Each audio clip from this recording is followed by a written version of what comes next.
Waktu dan tempat kami persilakan. Baik, Assalamualaikum warahmatullahi wabarakatuh. Terima kasih, mohon izin kami menyampaikan kronologis kejadian yang terjadi. Yang dilaporkan ada laporan polisi yang tadi disebutkan oleh Bapak Kabid Humas Polda Jawa Barat. Jadi peristiwa ini dimulai pada saat korban konsultasi kemudian mendatangi sebuah klinik di Kabupaten Garut karena permasalahan kesehatan. Pada kunjungan pertama yang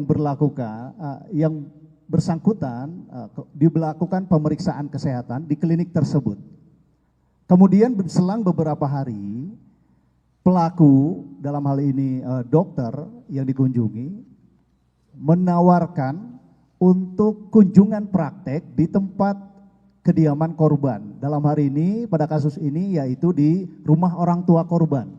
Selang 3 hari, pelaku dengan menggunakan ojek online itu datang ke rumah korban. Dilakukan pemeriksaan, kemudian dilakukan juga menyuntik tadi yang disampaikan oleh Bapak Kabid Humas, dan pembayarannya itu dilakukan di tempat tinggal pelaku. Karena tadi pelaku datang menggunakan kendaraan ojek online, pelaku menyampaikan bahwa minta diantarkan pulang kepada korban. Akhirnya dengan kendaraan roda 2 korban, karena rumah korban dari rumah orang tua pelaku ini satu arah, pelaku minta diantarkan ke tempat kos-kosannya. Sampai dengan di rumah kos-kosan, di rumah pelaku, korban kemudian membayar biaya kesehatan tadi sekitar 6 juta. Namun pelaku menyampaikan jangan di depan rumah karena nanti dilihat orang.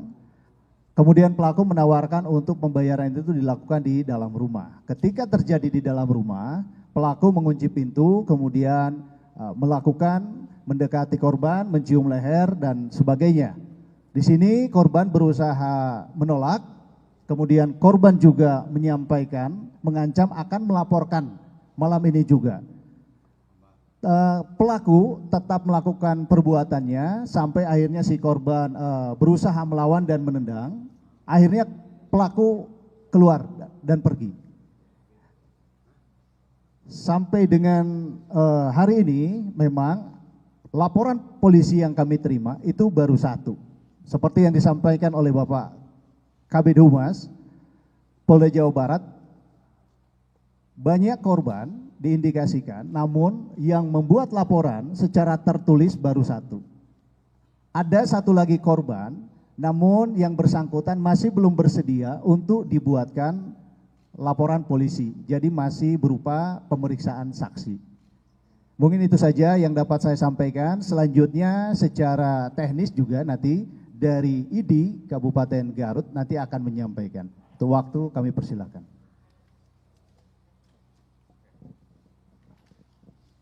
Assalamualaikum.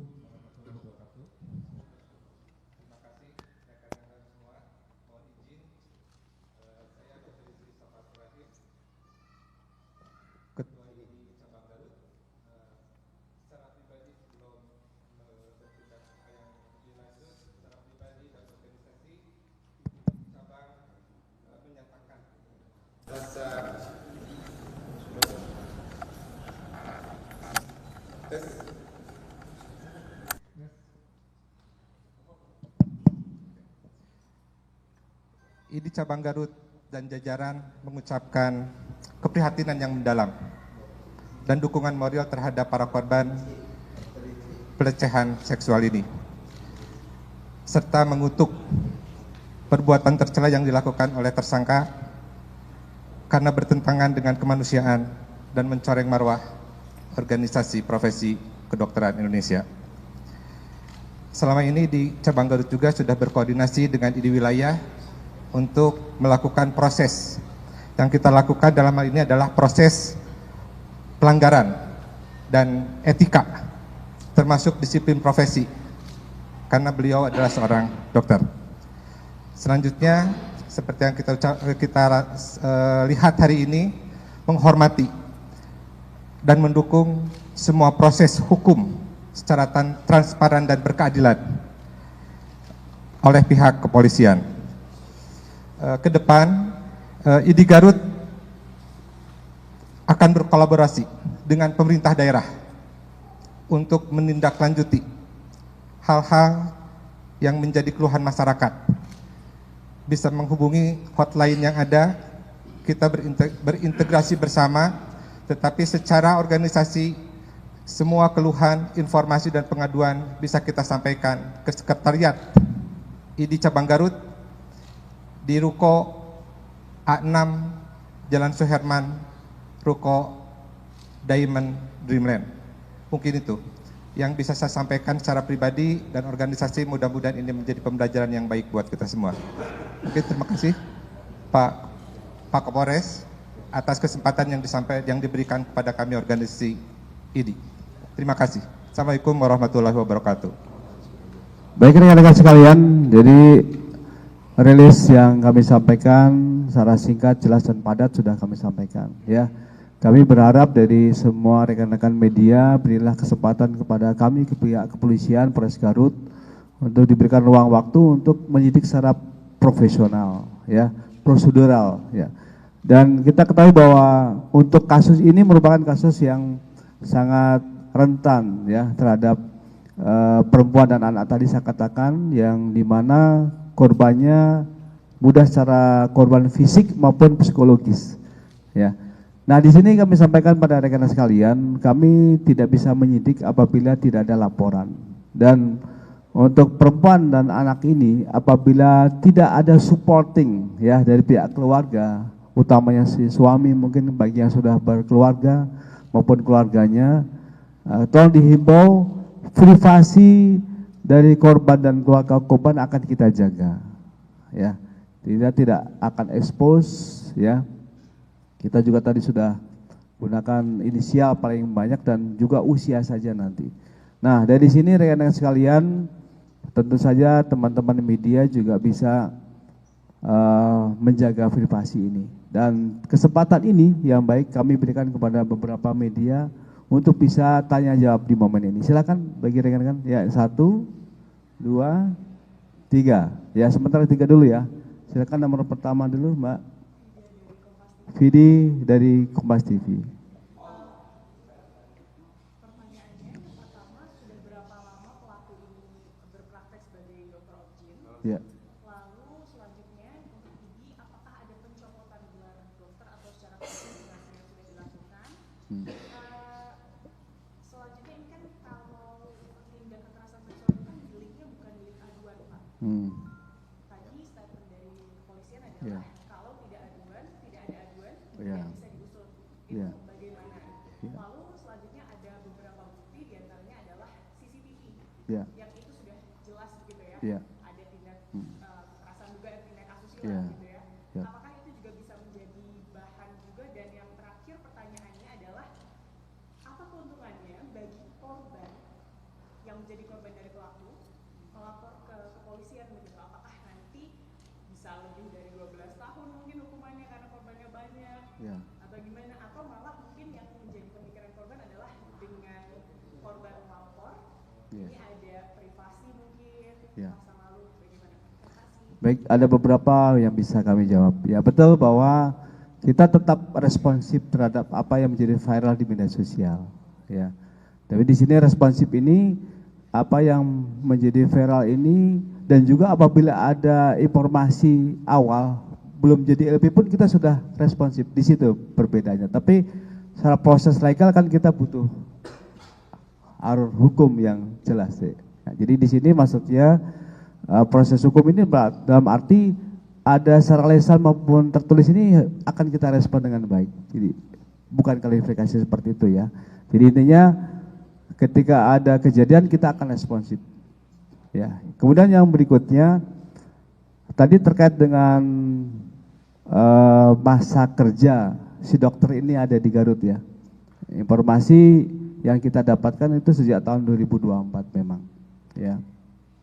Dan kejadian ini juga yang bersangkutan sudah tidak bekerja di wilayah Garut lagi karena izin prakteknya sudah habis. Ya. Nanti PD bisa menyampaikan. Sementara itu saja yang bisa kami sampaikan ya. Jadi responsif kami terhadap beberapa laporan secara lisan maupun dengan ada media sosial kita tidak lanjuti. Sehingga tadi Pak Kapolres kemarin sudah membentuk suatu PSU ya yang untuk mencari dan menyampaikan. Dan khusus untuk yang di media sosial tadi itu yang viral tadi saat ini masih kita telusuri untuk si korbannya ya. Karena tapi untuk tersangka sudah kita amankan. Jadi kita dengan adanya viral tadi itu memudahkan kita untuk melakukan juga penyelidikan tadi ini. Ya, baik. Ini saja dari ini mungkin kami persilakan. Baik, terima kasih. Yang bersangkutan ini masuk ke Kabupaten Garut mulai 2023. Jadi saat datang bertemu dengan Ketua ID, meminta surat izin praktek, berbicara karena satu institusi, dikeluarkan keterangan praktek di klinik yang bersangkutan mulai 2023. Surat izin praktek itu sebetulnya berlaku sampai 5 tahun ke depan. Sampai saat ini tidak mengetahui apakah masih melakukan profesi kedokternya secara aktif atau tidak, secara pribadi. Ya, kalau SIP masih berlaku. Yang kedua pertanyaannya apakah masalah pencabutan gelar. Jadi ID ini organisasi profesi yang konsentrasinya masalah di etik ya, di masalah etik dan disiplin profesi. Ya, jadi organisasi kami etik yang kita lihat dan disiplin profesi, apakah ada hal itu aja yang kita pantau.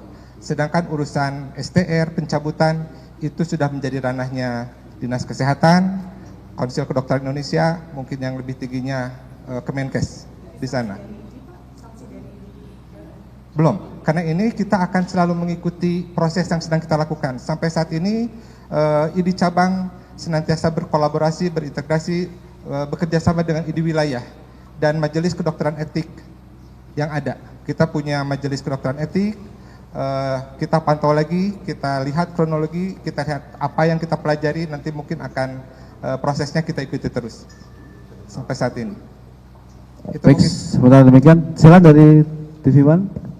Pak Kapolres. Ya. Opik dari TV One.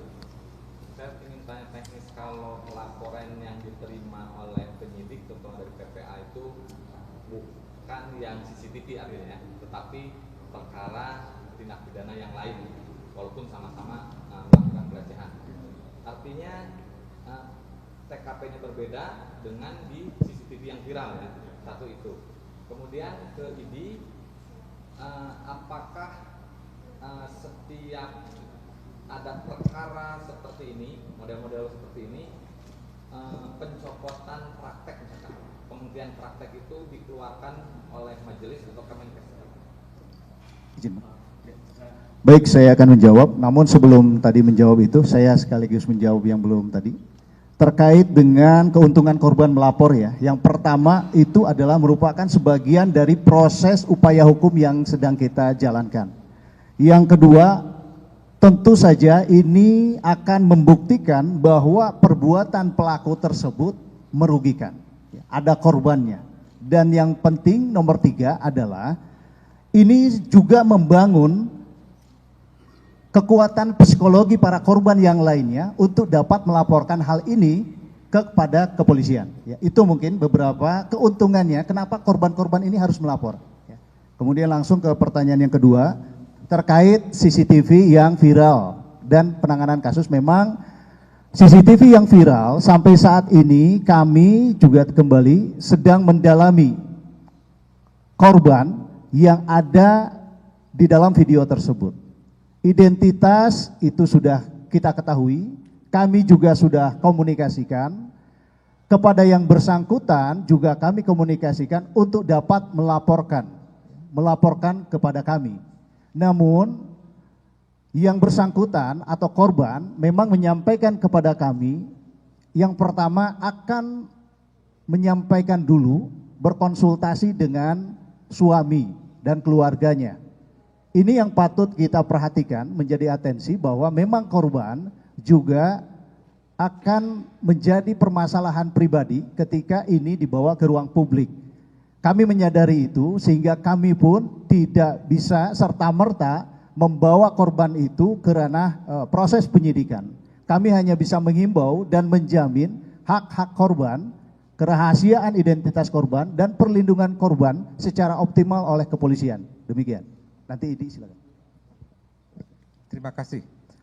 Untuk masalah surat izin praktek, masalah ranah surat izin praktek itu yang menerbitkan adalah Dinas Kesehatan. Itu. Jadi masalah pencabutan, masalah segala macam, mungkin ranahnya Dinas Kesehatan. STR ada ranahnya Konsil Kedokteran Indonesia. Cuma itu aja. Jadi ini hanya membatasi masalahnya di etik dan disiplin profesi, keilmuan. Hanya itu saja yang kita lakukan di organisasi profesi. Terima kasih. Baik, tadi kita kembali untuk menguatkan jawaban dari Mbak Kombas tadi, Mbak Vinda ya. Jadi keuntungan apabila dari pelapor ini kepada pihak kepolisian. Jadi manakala pelapor ini ada lebih dari satu, di konstruksi hukumnya akan berubah. Ada suatu penguatan daripada konstruksi hukum itu dengan pasal penguat tadi itu. Di mana pasal penguat tadi yang sudah ditetapkan oleh sebagai pasal pokok ya. Nanti ada pasal tambahan manakala ada 2 atau 3 korban lainnya. Konstruksi hukumnya akan bertambah menjadi JO 64 ya, Undang-Undang RUU baru tentang perbuatan yang berulang. Sehingga tadi konstruksi hukumnya tuntutannya juga akan semakin kuat. Sehingga maksimalkan tadi itu. Nah, ini yang tadi disampaikan oleh beliau tadi, inilah jawaban kami. Baik, ini pertanyaan 2 sudah kami jawab. Silakan kepada rekan dari mana, silakan. Gue dari Semarang, Pak. Mau nanya fokusnya ke ini. Yang pertama, ini kan dokter tersangka ini sudah cukup lama di Garut. Yang pertama pertanyaan saya, itu dia praktek di rumah sakit dan klinik mana saja, atau dia sudah ini? Kalau melihat beberapa kegiatan, kalau tidak salah dia juga suka melakukan safari kegiatan keobjinan di beberapa puskesmas, hampir seluruh puskesmas di Kabupaten Garut. Itu yang pertama. Yang kedua, apakah memang kasus serupa ini sempat dilaporkan sebelumnya? Karena informasi yang kami terima di lapangan bahwa ID Garut bahkan menyebut bahwa ketua ID Garut pun sempat melaporkan koordinasi dengan pihak terkait pernah menerima aduan adanya dugaan pelecehan seksual yang sempat diceritakan oleh warganet di Twitter, kemudian berkoordinasi. Apakah kemudian proses itu berlanjut sehingga kemudian narasi itu yang kemarin viral di media sosial?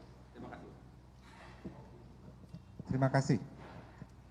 Pertanyaan pertama, praktek di mana saja SIP? Berdasarkan data yang kita ketahui, SIP itu Dinas Kesehatannya mengeluarkan, sementara kemarin bertugas di Rumah Sakit Malangbong, yang kedua di Karya Harsa. Itu yang kita ketahui berdasarkan SIP yang berlaku. Jadi hanya situ, itu aja. Hanya 2, Pak. Masalah dia melakukan roadshow. Nah, roadshow itu merupakan kegiatan keilmuan kita. Saya secara pribadi SPOG ini melakukan roadshow ke 67 puskesmas untuk membina semua puskesmas. Di sana ada proses pembelajaran. Mungkin itu hanya surat tugas dari Dinas Kesehatan untuk membina puskesmas terkait. Memang dibagi, terutama di wilayah kerjanya Garut Timur, itu yang saya ketahui. Yang kedua, masalah apakah pernah ada aduan atau yang diketahui menindaklanjuti ketua ID? Belum. Saya ketua ID dari 2022 saya diangkat ketua ID, sampai saat ini belum ada keluhan, belum ada aduan. Jadi saya tidak mengetahui ada masalah ini sampai 3 hari yang lalu. Mungkin begitu. Lanjutannya kan kalau tidak salah juga, kalau ada wawancara dengan Dinas Kesehatan bahwa ada proses sempat terjadi case serupa tapi kemudian diselesaikan secara keluarga. Apakah kemudian ada proses koordinasi itu atau memang itu hanya proses di luar ID atau ID tidak dilibatkan dalam proses itu? Tidak. ID tidak pernah dilibatkan dan tidak pernah mengetahui proses aduan seperti ini. Yang kita lakukan adalah lebih banyak koordinasi bagaimana menurunkan angka kematian ibu dan angka kematian bayi. Dari profesi ID, termasuk saya pribadi di Rumah Sakit RSUD Garut. Itu aja. Terima kasih. Baik, season kedua kami buka lagi 2 pertanyaan. Baik, dari Ivan juga. Oke, silakan. Nanti yang kedua satu lagi tadi. Oh ya, baik, silakan.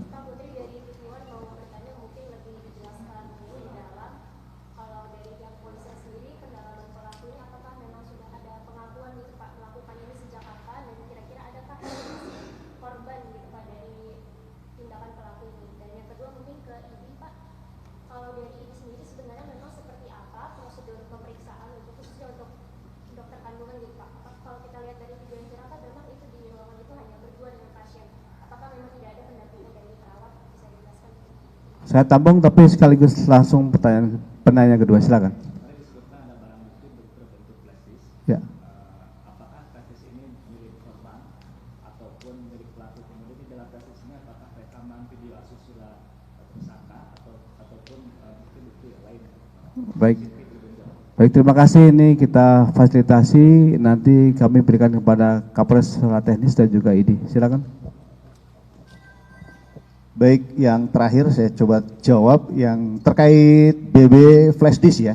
Itu BB flash disk itu adalah kopi dari decoder CCTV yang sempat viral dan isinya adalah yang viral itu tadi, yang sempat menjadi viral di media sosial. Decoder dan peralatan sudah kita amankan, kemudian kita juga copy untuk keaslian untuk mencari apakah video tersebut identik dengan apa yang viral selama ini. Kemudian tentu isinya itu terkait yang viral antara korban dan pelaku, yang dimana salah satu korban sampai saat ini kami masih komunikasikan secara intens dan kami menghimbau untuk beliau dapat membuat laporan secara tertulis ke kepolisian agar proses permasalahan dan proses penyidikan bisa tuntas. Kemudian yang kedua dari TV One bahwa pelaku sejak kapan itu tadi ya. Memang dari hasil pemeriksaan sementara pelaku hanya mengakui sekitar 4 kali dari hasil pemeriksaan sementara. Namun kami masih mendalami, tentu dengan berjalannya waktu dan nanti korban-korban yang akan melaporkan, tentu kami akan memeriksa kembali berapa korban yang memang telah mendapatkan perlakuan kekerasan seksual ini, baik di tempat fasilitas kesehatan maupun di luar fasilitas kesehatan. Jadi untuk sementara yang diakui oleh pelaku itu sekitar 4. Demikian. Baik, terima kasih. Ini secara pribadi belum pernah dan belum sempat bertemu dengan MSF. Yang bisa kita lakukan menilai dari bukti yang viral aja. Jadi secara kronologis yang kita temukan, saya berkoordinasi dengan ID wilayah, melaporkan secara kronologis apa yang kita dapatkan berdasarkan anamnesis pengumpulan data yang kita punya dan kita laporkan ke ID wilayah. Mungkin ini akan ditindaklanjuti oleh Majelis Kedokteran Etik Kedokteran nanti, ya. Yang kedua, pendampingan. Nah, masalah pendampingan ini ada 2 sisi, dari sisi pasien dan dari sisi kita pelaksana. Kalau secara pribadi dari dokter etik, selama proses pemeriksaan itu, selama proses pemeriksaan, apalagi kita dokter laki-laki, didampingi. Biasanya oleh tenaga kesehatan, harus tenaga kesehatan perempuan. Sebaiknya, nyamannya itu perempuan. Tetapi pada prosesnya, pada proses lain, pendampingan hak pasien untuk didampingi oleh keluarga, didampingi oleh siapapun, termasuk pada proses diskusi penyakit. Apakah asisten kita berhak tahu masalah penyakit yang diderita oleh pasien? Ini menjadi hak yang berbeda antara dokter, hak dokter sebagai pelaksana dan hak pasien. Biasanya kita lakukan nakes bisa lebih jauh. Jadi kita bisa membicarakan hal-hal yang lebih teknis yang menjadi private pasien, kita layani sesuai dengan keinginan pasien. Kan itu mungkin hak pasien. Jadi kita hormati mana hak pasien, mana hak kita sebagai tenaga profesi dokter. Terima kasih.